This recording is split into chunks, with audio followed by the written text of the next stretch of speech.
దేశ రాజధాని ఢిల్లీ ఉత్తరప్రదేశ్లో ఉగ్ర కలకలం రేగింది. ఇస్లామిక్ స్టేట్ ఉగ్రవాద సంస్థకు చెందిన ఓ ముఠా సభ్యులు దేశంలో సంచరిస్తున్నారని నిఘా వర్గాలకు సమాచారం అందింది. దీంతో రంగంలోకి దిగిన జాతీయ దర్యాప్తు సంస్థ ఎన్ఐఏ రంగంలోకి దిగింది. దీనిపై దర్యాప్తు చేపట్టిన ఎన్ఐఏ అధికారులు ఢిల్లీ, యూపీలో ఏకకాలంలో 16 చోట్ల తనిఖీలు చేపట్టారు. అమ్రహ్ ప్రాంతంలో 5గురిని అరెస్ట్ చేశారు. కాగా ఇంకా తనిఖీలు కొనసాగుతున్నట్లు అధికారులు వెల్లడించారు.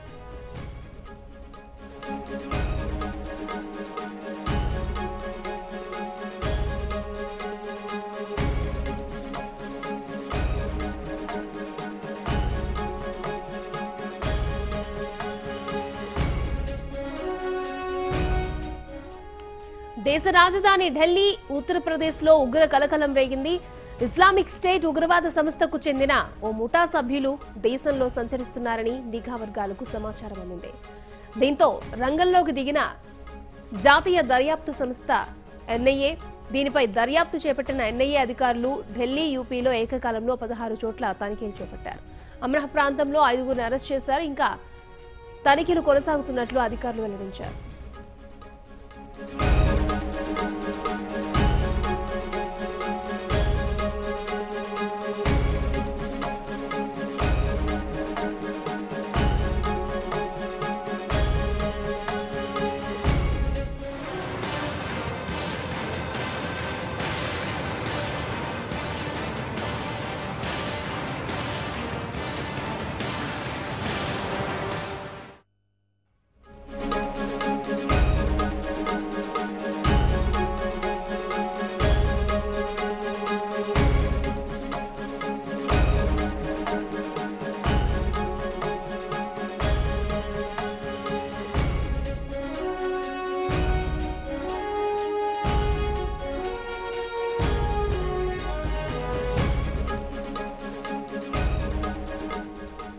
అమెరికాలో ఘోర అగ్ని ప్రమాదం చోటు చేసుకుంది. ఇక్కడి అయోవా రాష్ట్రంలోని కొలిర్ విల్లేలోని ఓ ఇంటిలో మంటలు చెలరేగడంతో 4 తెలంగాణ వాసులు సజీవ దహనమయ్యారు. మృతుల్లో 3 ఒకే కుటుంబానికి చెందిన వారని అధికారులు తెలిపారు. అర్ధరాత్రి ప్రమాదం జరగడంతో 4 తప్పించుకునే వీలు లేకుండా పోయిందన్నారు. ఈ ఘటనలో కరి అనే మహిళతో పాటు షారున్ నాయక్, సుహాస్ నాయక్, జై సుచిత్ ప్రాణాలు కోల్పోయారని వెల్లడించారు.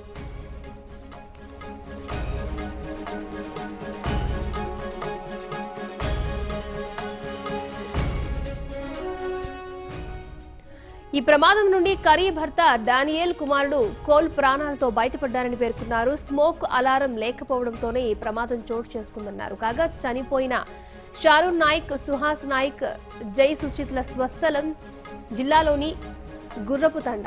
అమెరికాలో చదువుకుంటున్న వీరంతా క్రిస్మస్ సెలవుల నేపథ్యంలో బంధువులైన డేనియల్, కరీ ఇంటికి వెళ్లి ప్రాణాలు కోల్పోయారు. 3 పిల్లల మరణంతో భారత్లోని వీరి తల్లిదండ్రులు కన్నీరు మున్నీరుగా వెలిపిస్తున్నారు.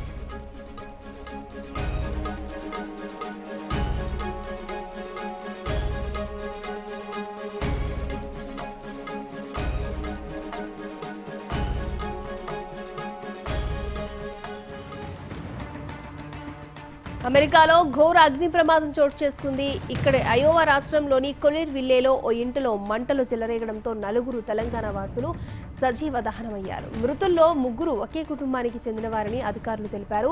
అర్ధరాత్రి ప్రమాదం జరగడంతో 4 తప్పించుకునే వీలు లేకుండా పోయిందన్నారు. ఈ ఘటనలో కరి అనే మహిళతో పాటు షారున్ నాయక్, సుహాస్ నాయక్, జై సుచిత ప్రాణాలు కోల్పోయారని వెల్లడించారు.